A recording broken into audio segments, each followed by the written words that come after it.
From the studios of Staten Island Community Television, you're watching In the Bleachers, the TV show for the world's most passionate sports fans. Hello, everyone. I'm Jaime Hixson.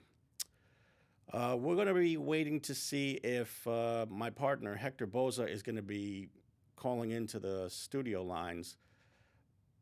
We are happy that you're here. You can check out past reruns of our show on Facebook and Twitter. And if you have a story that you'd like to tell that's happening in the Staten Island sports scene, we would love to know about it. So contact us through Facebook and Twitter, and we would love to hear from you. Unfortunately, we have to start the show on a very, very, very sad note because of the news that our longtime friend, Ed Salick, passed away earlier over the weekend. Ed Salick, for those of you who know or don't know, Ed Salick was a long-time contributor to CTV. But long before his forays into cable access television, Ed was a hero. He served in the United States Navy, and then, after getting two master's degrees in school, he became a New York City police officer. That made him one of New York's finest, and he was also one of New York's toughest as well, as he battled several things that were happening in the New York City area. And as we all know, New York back in the 70s and early 80s was going through some very, very hard times with its crime rate. But while Ed was busy taking care of the city and looking after the city, he discovered that he had another passion in his system, and that was doo-wop music. And that was what brought him over to CTV. For about 30 years, Ed Salick was the host of Island Hop, which became a very, very popular staple here in the Staten Island community. And he also used his connections in the Staten Island veteran community to do a second show in honor of. In Honor Of was a show that pretty much catered to the American veteran, Army, Navy, Air Force, or Marines. He made it clear that he was going to help out his fellow brethren. Hello? Hold on, I'll be right with you. Okay. Ed Salick was 79 years of age, and he was survived by his children, his grandchildren, and his longtime partner, Rosemarie Furno. Ed was quite the character, let me tell you. There was not one single day when he didn't crack a joke for his people. And now, he's going to be telling jokes and defending his brethren up in the sky. Ed, I want to thank you for saving my career and also, most importantly, for being my friend. So until we meet again, Mr. Salick, may God be with you. Now, the sad part about this whole thing is that life has to move on. So unfortunately, we're forced to move on with our show. And I think Kenny still has Hector on hold. Are you there, Hector? Yeah, I'm here. Okay. I am here. Do you have anything to add about this? Well, I feel bad about Ed going. I mean, and I'm going to miss his doo-wop show. Yeah, a lot of his fans are gonna miss the doo-wop show. And let You me tell know, you, this was his baby, Island Hop. There wasn't a day out of the month when he didn't do his show. Even in the conditions that he was in, he made it loud and clear that he was gonna pay tribute to the Staten Island community. and I do feel bad for Rosemary, Mm-hmm. because not only her, but him, but the brother as well. Yeah. So that's a double. Like that's hard to. It's bad enough to accept one, but how do you accept two? You know, Mm-hmm. and you know, I can talk about good things about it, and I can say some bad things about it. But you know what? The best thing I can say about it is he tried to be fair more than most people, not like Harold. Mm-hmm. But you know, where we all have our faults in our job and personal and job wise, we all have our hiccups. Yeah. Because he did do some well for CTV. He did know how to talk to people Mm-hmm. when he wanted to. He did know how to do that more than most people. And so I am going to miss him, even though we had our little war once in a while.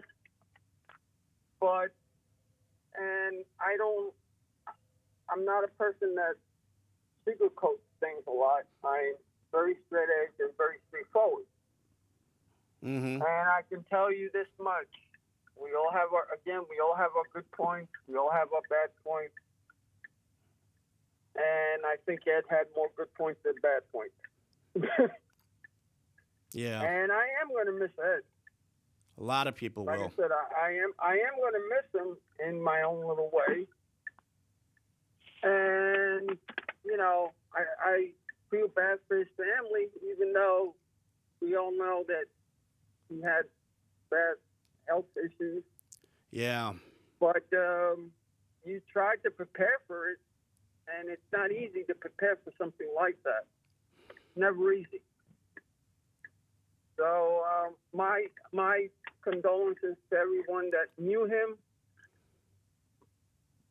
and pray for everyone that needs to have a prayer to.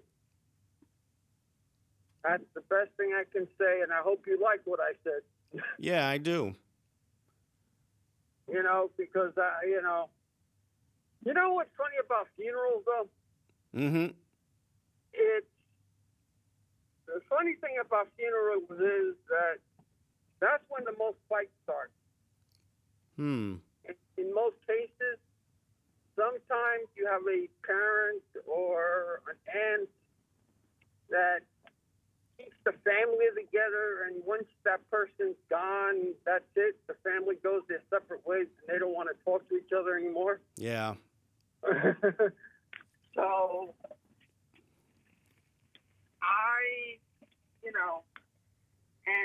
and I was told when my parents died that it was one of the most respectable funerals they've had in a long time, because according to the funeral parlors, they say that they normally have fights.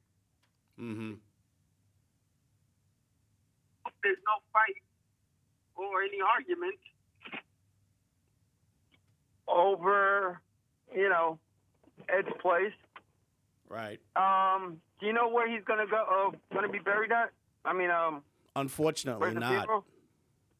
I do know that the funeral is at a place in Great Kills. I have to find out more Oh, it's in information Great about Kills. it. Mm-hmm. And I know the only thing I know it's on Wednesday. I hope I'm able to go. I doubt it, but like I said.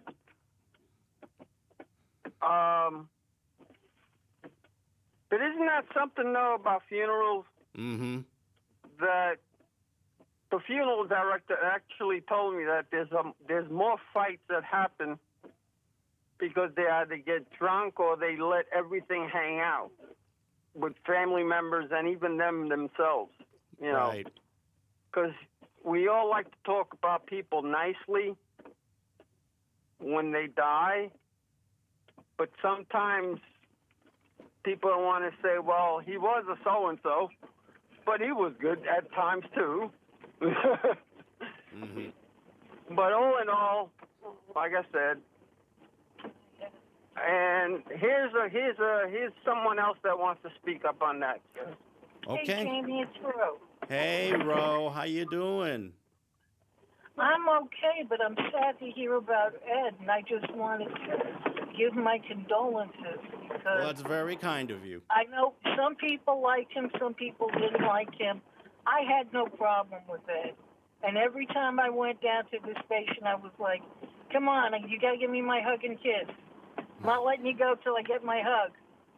And we laughed, we joked about it, and I had a nice relationship with him. I'm really, really going to miss him. Yeah. And I'm very sorry to hear that, and I feel terrible for Rosemary. My greatest condolences to her. That's very, very But kind I of you, just Ro.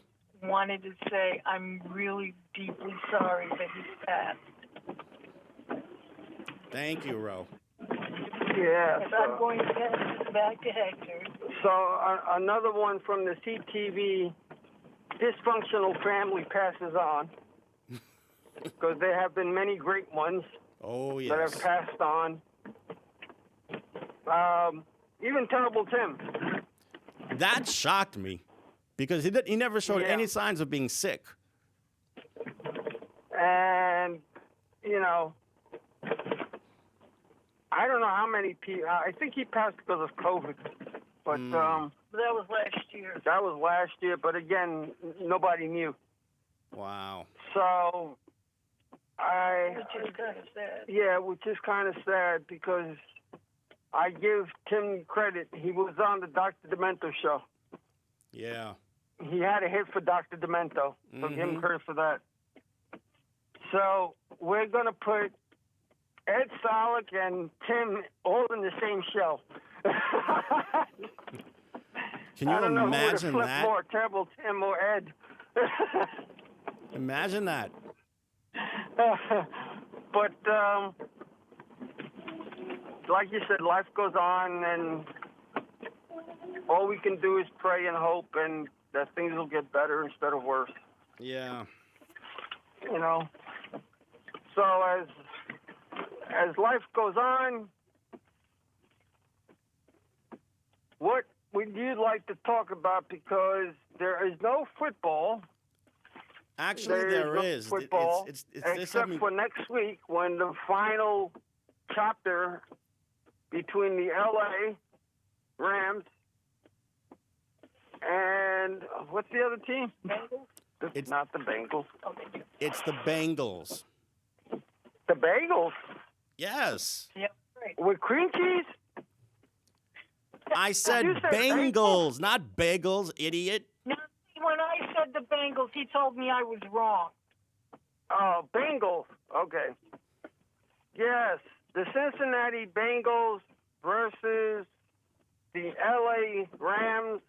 And you said last week that who had the upper hand quarterback-wise? Quarterback-wise, Matthew Stafford because of his veteran leadership. Not only that, but he really changed his game once he got to L.A. Who? Matthew Stafford. Not only that, but he's working behind a really, really good offensive line, which is something that he didn't have too much of when he was in Detroit for 12 years.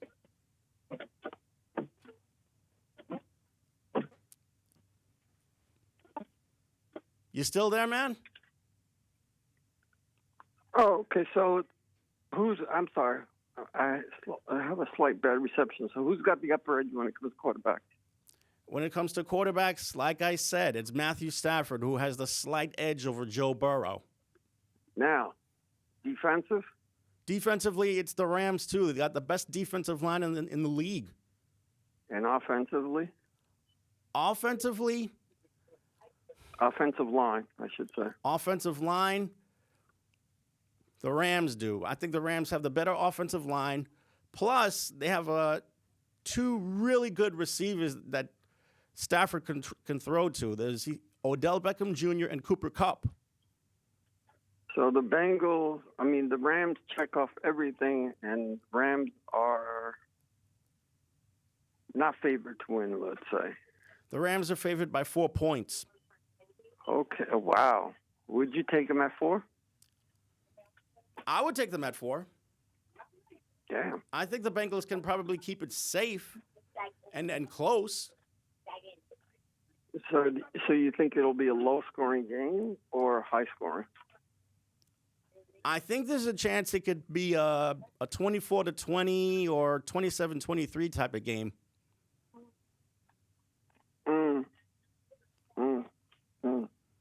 I wouldn't be surprised if it goes to overtime either. Really? Yeah. Both teams are Now, really, really good. Do you think now that both football teams should touch the damn ball, or one person should touch the ball and then rely on the defense?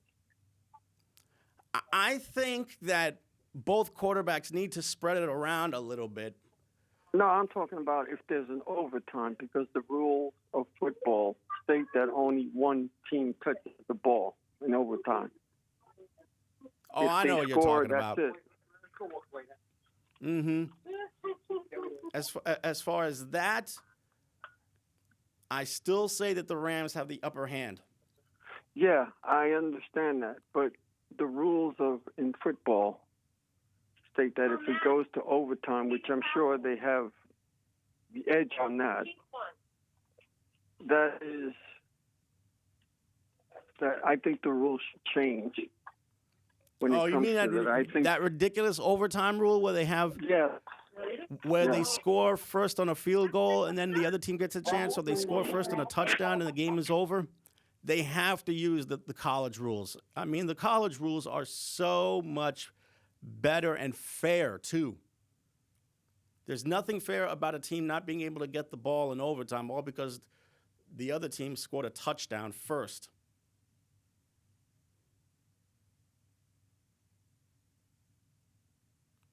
You still there, Hector?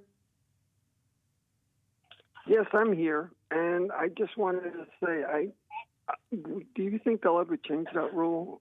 Because some people like that rule because they're saying that the defense should hold. Yeah. The defense. Whether they're going to change that rule, I'm not really sure. The defense. It would be a good idea if they did. But sometimes they don't, and I don't think it's fair that the other football team doesn't. How do you think they should handle it? And how do they handle it in college? In college, each team gets the ball on the 25-yard line, and if the first team scores a touchdown, then the other team gets a chance, and if they score a touchdown, they'll play on until there's a winner. Oh, and one other thing, I think starting in the second overtime in the college game, if they score a touchdown, they have to go for a 2-point conversion. I like that.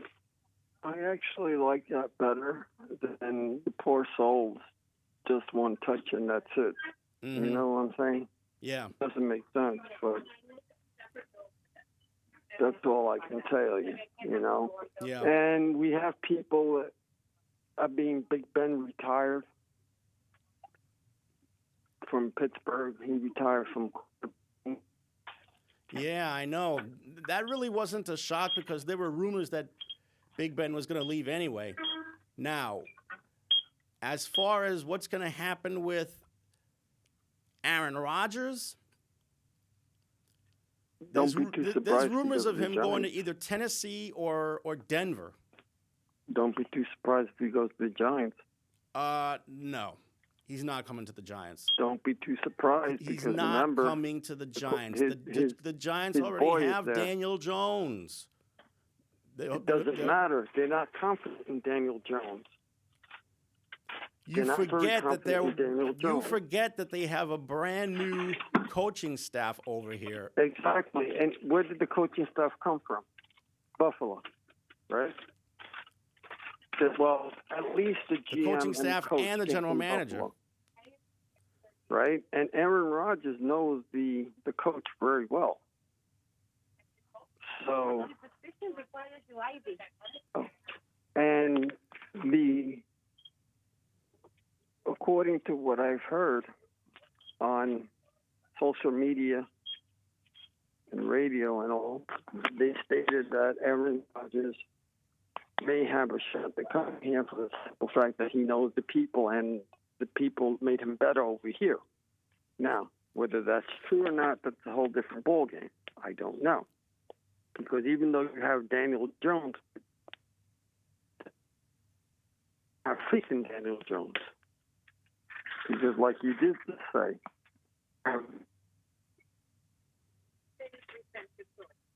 they do have a new coaching staff. So no, Daniel Jones to the point. Well, he may not be. They may just get Aaron Rodgers for about a year, and afterward, whatchamacallit, see how he does, or perhaps get another quarterback. Because do you really have a good one now? Do you really have faith in Daniel Jones?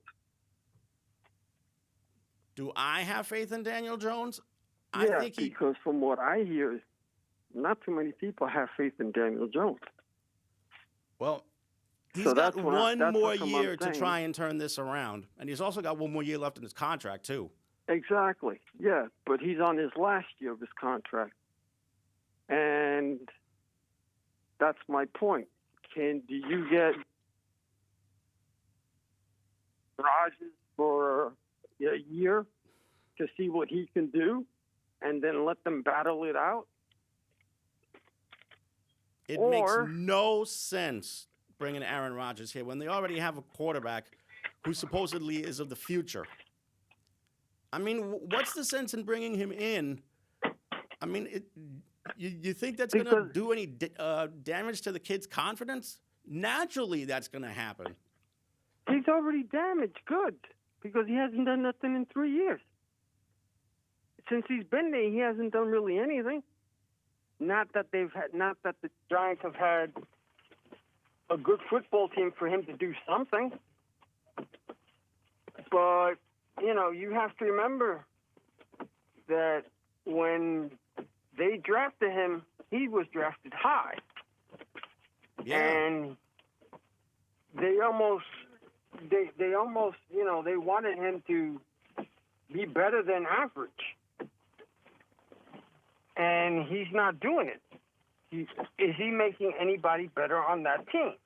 The answer is no. So, like I said, social media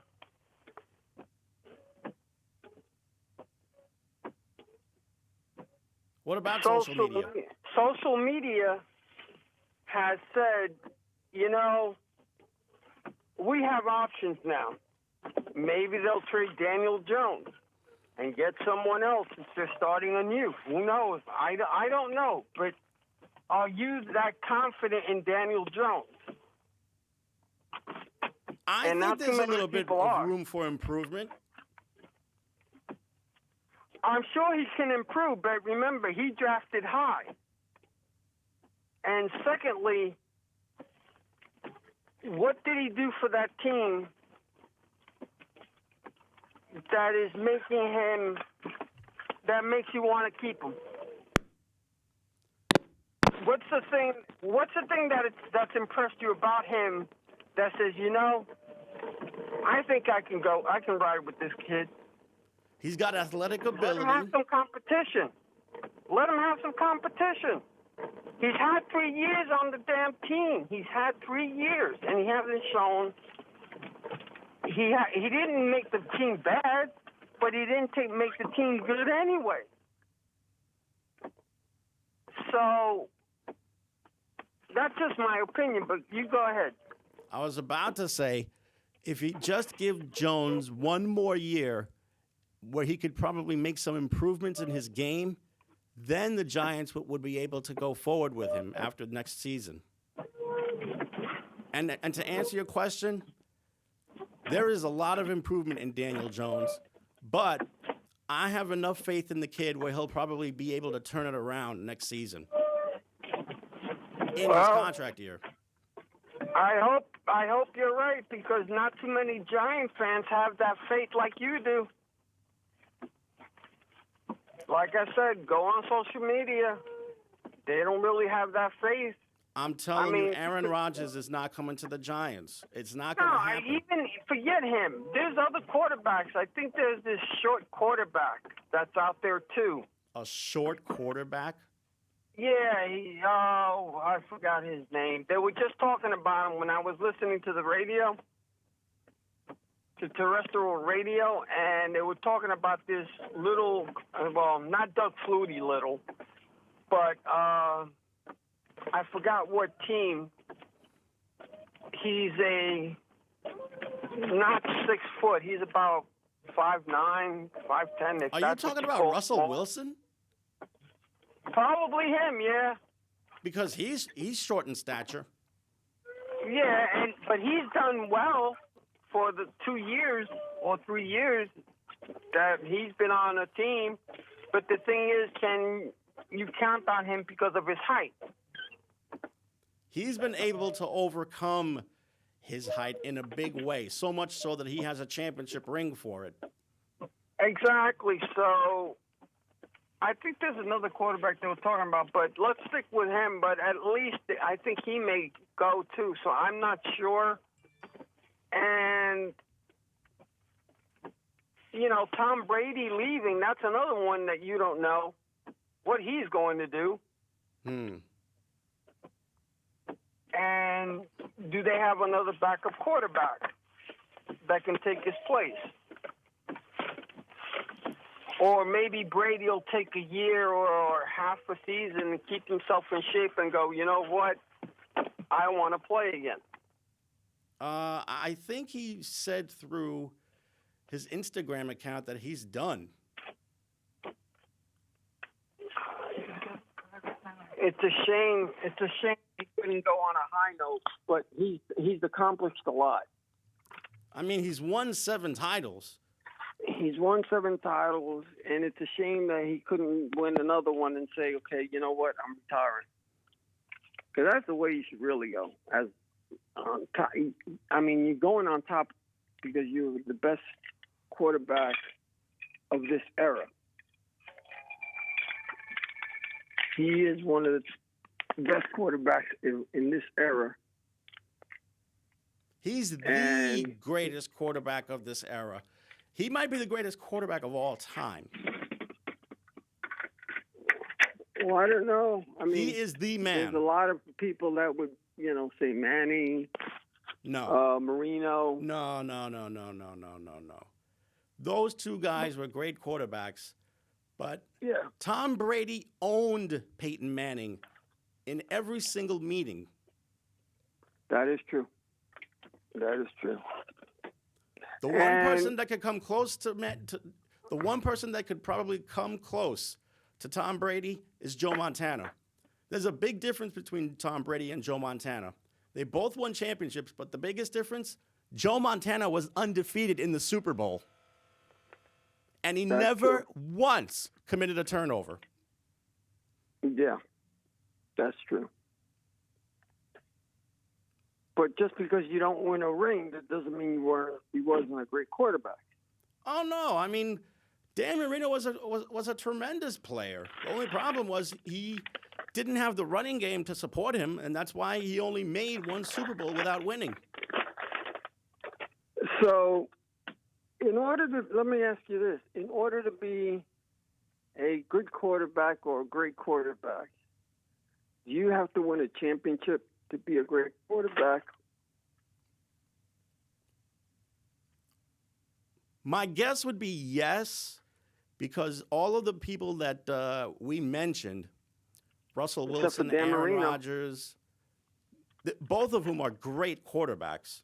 But he never won a championship. Dan Marino didn't, but Russell Wilson and Aaron Rodgers each won a ring. Yeah, I know, but I'm saying, would you consider Marino a great quarterback even though he didn't win a championship? Yes, of course. And some people would disagree with you on that because all they think about is winning championships. Dan like Marino was one of the best. Let's put it that way. That's true. Damn true. And just like in basketball too, Moses Malone. There was a lot of people that didn't win. Moses Malone won a title with Philly. No, I'm sorry, not Moses Malone. The mailman. Karl Malone, one of the best forwards of all time, and he didn't win, but he's up there. Went to the finals 2 years in a row. Defense and all that other stuff. He's up there. Mm-hmm. He's up there. And I wanted to say that, what do you think of the lawsuit that the minority people are bringing up? Which lawsuit are you talking about? Because there's a couple of them that have been mentioned. There's one against that the football doesn't want to hire any minorities. Oh, I get it. You're talking about Brian Flores. Yeah, and they don't want to hire He's suing the entire league and the Giants. Those are separate lawsuits. Yeah, I know that, but it's becoming a bigger lawsuit in some cases because, as you well know, in football, they have it set up so that you have to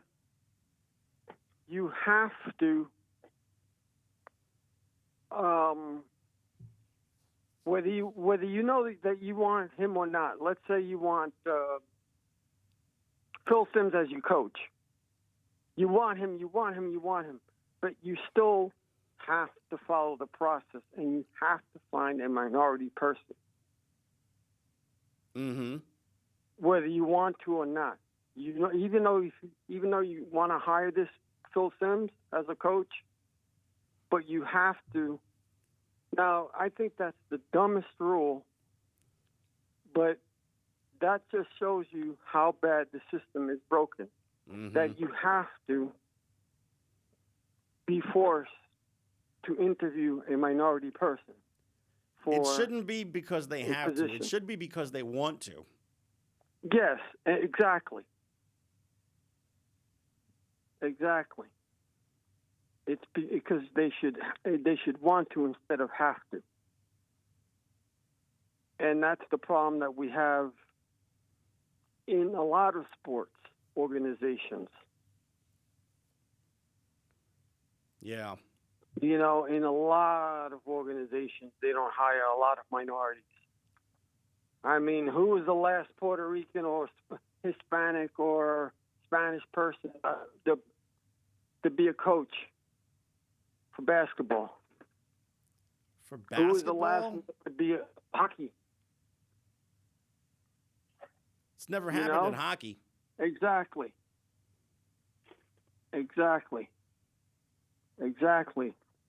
And you know how it always goes first? You know how the food chain goes first? Mm-hmm. Yeah. So, and it's sad. It's sad that football is having that problem. But you know what? It's not only football that has the problem. It's the world that has that problem. Yeah. I mean, women do not get paid equal value. A lot of people are not getting their just due when it comes to money.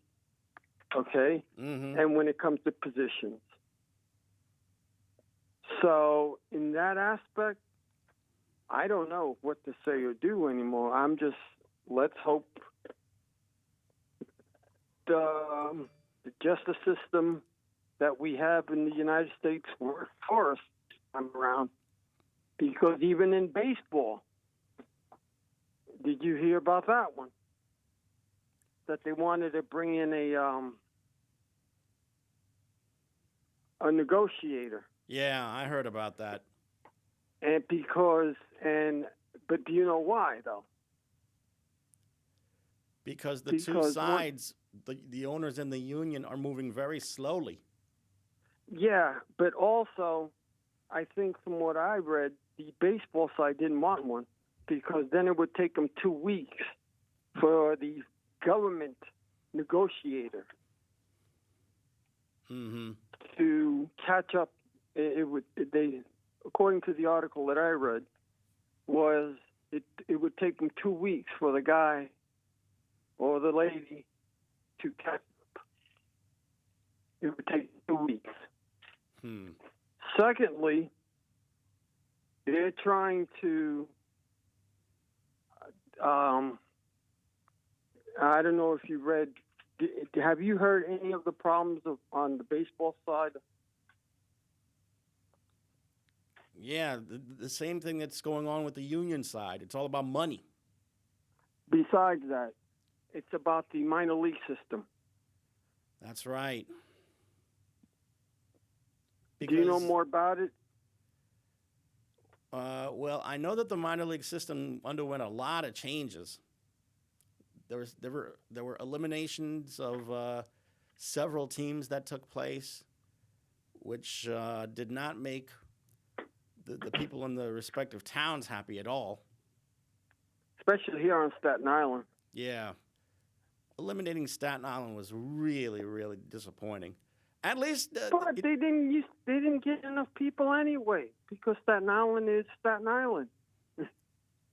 You know, it's not Brooklyn. At least Staten Island is going to be replaced by an independent team, the Staten Island Ferry Cats,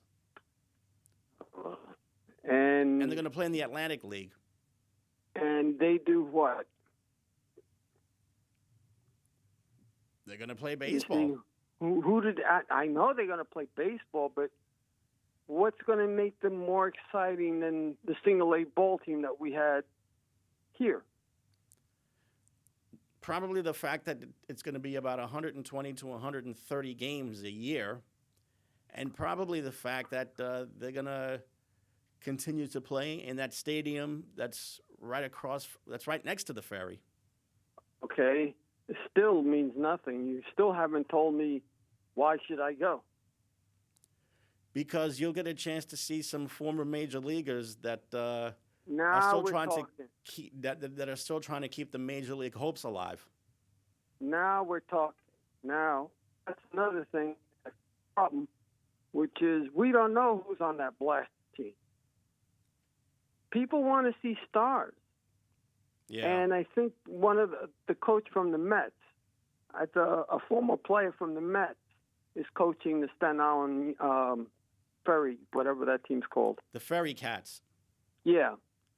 And it's going to be, if I'm not mistaken, I think Edgardo Alfonso is going to be managing. Yeah. Them. I hope that we see something better. First of all, more excitement. Mm-hmm. And more, I know I would like to see more up-and-coming kids, but I would like to see pro players play there as well. Mm-hmm. And that's the problem. People want to see stars.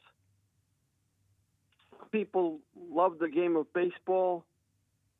Some people want to see stars, going to rehab and play there, whatever, but it's about star power.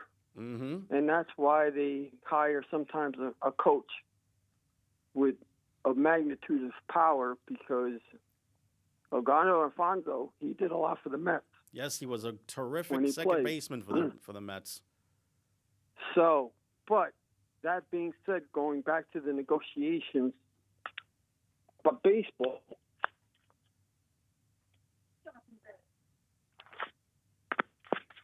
Go ahead. Talking about the negotiations about baseball, there is a problem with the minor league system that they hold minor leaguers. Mm-hmm. Heard of that practice?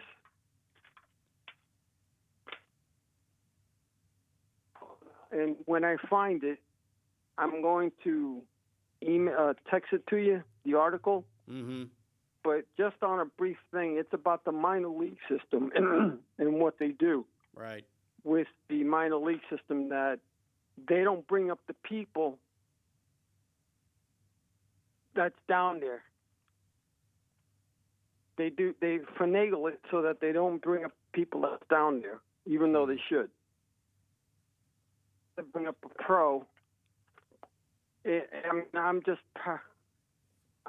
paraphrasing. But it has to do with the minor league system and how they keep people down. Instead of bringing them up when they're really ready, when they're ready to play, and they finagle it so that when it comes to contract time, they get lower pay. Mm-hmm. Or they pay because they want to bring someone else in. I like I said, when I send you the article, that'll explain it better. But that's one of the problems that they have, that there's something about the minor league system. Right. And, of course, it's about money.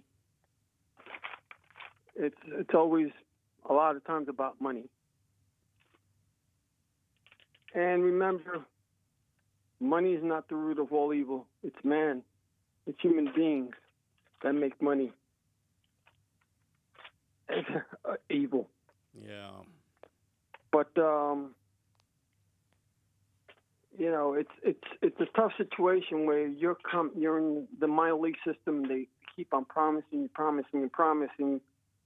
and they finagle it so that you don't do it, or it's sad and it's a bad practice. I think that was one of the problems that one of the baseball coaches, the union representatives had to say about it. But I don't know. Do you think they'll bring the negotiator in, or do you think they'll just try to hammer it out? Because first they said that the owners wanted to bring in the negotiator. Yeah. And then in the other article, they said, no, we don't want a negotiator. So I don't know. I don't know who to believe anymore. At this rate, anything, whatever it takes to get these two sides to at least start talking with each other. That's the problem with the two sides. There's very little communication going on. If it takes a negotiator, fine. Well, you know what? It's like I look at it the way I look at it like politics. Gerrymandering, what they're doing to our voting system, not having enough hours for people to vote. People almost, I'm going to say, I'm paraphrasing this one. People getting ticketed or almost arrested for giving people water or food when they're online. And also having their own police, the election police, and overthrowing certain things. That's the way I look at negotiations. That the owners, everybody wants to be greedy. Everybody wants to be greedy. Yeah. But the thing is, why, for the love of God, can't we all just get along and say, okay, you know what? We make this much profit. This is what you get. Why can't anybody be anymore? Why do they always have to lowball? They're making money, but then they'll say, well, we're paying too much taxes. We're doing this. We're doing that. And that's come a lot of times. The unions will go after the owners and say, okay, well, you're saying you're having a lot of money problems, open up your books. Mm-hmm. Because that's what they used to do the last contract that they had. Right. They told them open up your books. And certain teams did find that they were horrible at managing money, but there were other teams that were flourishing with money. They didn't want to put any money into the team. But there's a lot of intricate things that go into stuff like that. But it's a sad state, and it's a sad situation that, we don't consider people that are making more money than the average Joe, that they're suffering. Mm-hmm. Yep. It's a sad state of affairs, because when we hear, let's say, Aaron Judge makes millions of money. Yeah, and if he's not smart, he should be, if he knows that something's going to happen to him, you hope that he invests his money very well, or he saves his money instead of spending it. But when you make money, you spend money. Right. So, do you have anything to say on that? Yeah, I do. The day that this stops becoming about money is also the day that I finally get to go to more than one game per season. What they need to do is slash those ticket prices. That's what they should be doing. But we're not going to do that, so. It's a shame. It's a shame that, there's not enough things to do for, let's say, the middle class, if there is such a thing anymore, Mm-hmm. or the poor that really want to go. They don't. It's a tough situation, whether it's baseball, basketball, football, any sport. It's very tough. Yeah. But switching gears to basketball, we got two James teams Harden, in the New York stay area that or are does he struggling go? now. Huh? Both of our teams in the NBA, our local teams, are struggling. Well, at least they're still both in the playoffs, because the Knicks, they're number 12. They're still in it at number 12 in the Eastern Conference. And the Nets are still up there. They still have a damn good team. Yeah, just And barely, though. the problem is, do they trade Harden to get Ben Simmons? I don't know what to believe regarding James Harden, because Steve Nash said that Harden's not going anywhere. Then there's these rumors of him going to Philly. Yep. So I don't know what to believe. Do you think that would be a good trade? Honestly, I don't think so. Even though Ben has a major height advantage among smaller point guards. He's great defensive. He's a great defensive ball player. But offensively, he cannot score. He's a great passer, and he makes everybody around him fantastic. But he can't score. Yeah. He's afraid to shoot the ball. You have enough players on that team that can score. You have enough players on that team that can score. Make your other players look better. And that's what he does. James Harden can't score. And he actually is doing very well on assists.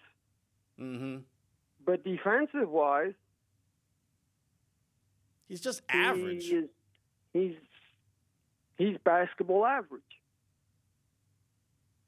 So if you have a team that has a lot of scorers, then you need someone that's defensive, more defensive minded, and that's able to make your team better.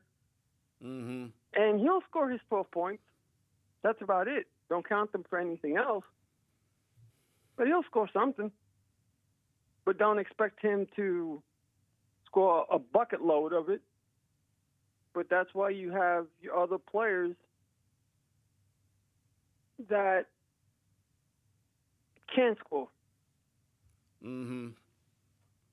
And with the mighty New York Knicks, There's nothing mighty about them.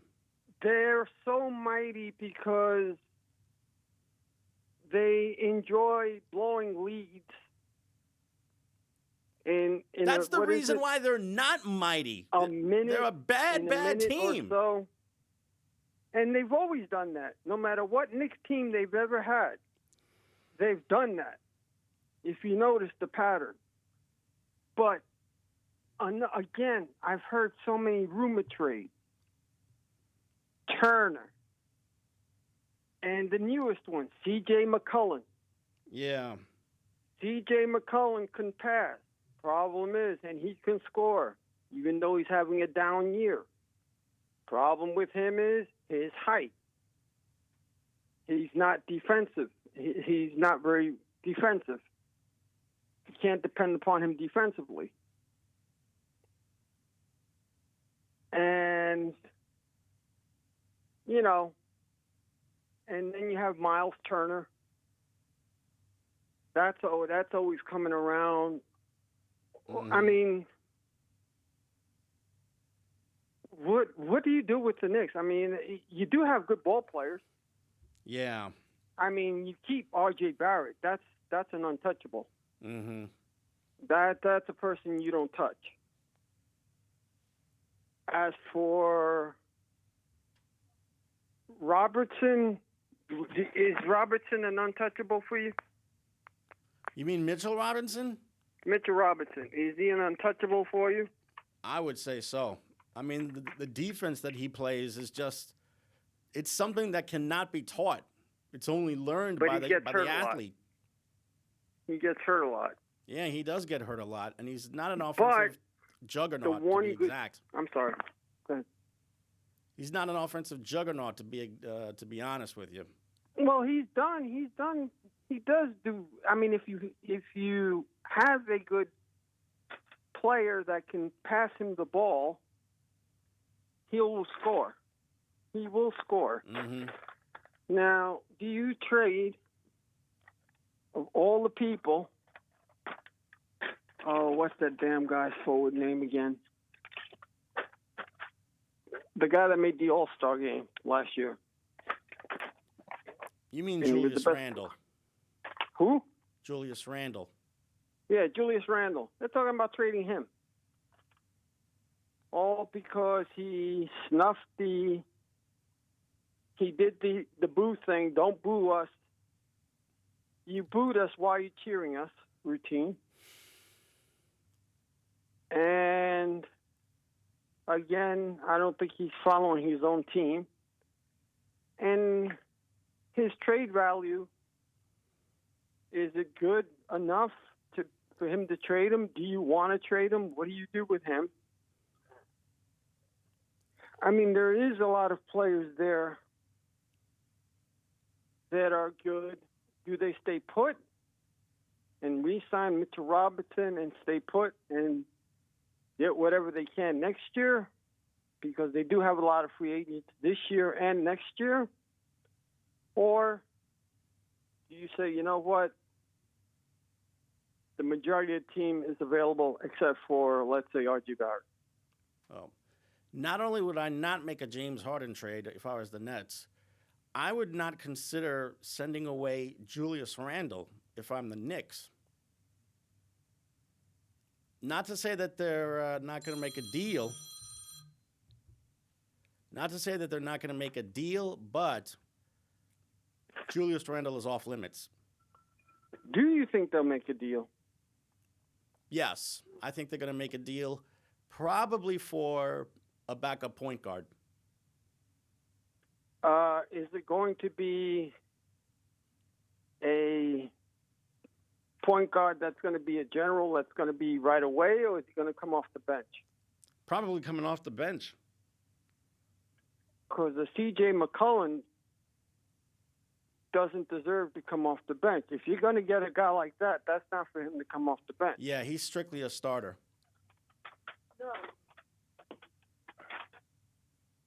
You know, That's if you're going to get a guy, because they're talking about general, they need a lead general. They need someone to be a leader. And you know, they've talked about other people, but that was the last guy I heard of, C.J. McCollum. Yeah. They're talking about some of the guys from the Pacers. Yeah, the Pacers are officially opening up for business. They already traded away Karis LeVert to the Cavaliers for Ricky Rubio. And Detroit wants Mitchell Robertson, but who do you get for Mitchell Robertson? From Detroit. Who would I get? That's a good question. Who's there that's good enough to go and say, you know what, I'll make you that trade. Mitchell Robertson for who? I couldn't even begin to tell you. Exactly. The one person I could think of is Cade Cunningham, but they're not going to let him go. Exactly, because they want to match him up with Mitchell Robertson. So, and they have to give up someone to at least get up to par when it comes to his financially. But also, do they have draft picks? And is it worth getting draft picks? Is it worse by getting draft picks? No, not at all. The Is more it picks worth you get, getting the all better. those damn draft picks if you only got a certain amount of, especially if it comes this year. I can see if it was spread out, like for next year and the year after, then I can see. But if you're going to trade, let's say, two number twos for this year and one number two next year, even though you got five, let's say, five of them this year, you know, what do you do with that? I don't know. I mean, what team? Because I think Miami Heat's got the most draft picks this year. I wonder if the Heat are going to make a deal. Do you think the Knicks will make a deal? And if so, who do you think is out there that they will make the best possible deal? I think they will make a deal, but like I said before, it would probably be for a backup point guard or some firepower coming off the bench. If they make any deals, I would think it would be for a starter. If you're gonna trade Alex Berg, Kemba Walker, Julius Randle, you have to get you got to get a starter in return. I'm sorry. You have to get a starter in return. But they were talking about Kemba Walker is only worth a number 2 draft pick. That's how far his stock has fallen. So I'm looking forward to see, because I read a lot about them, and some say stay put.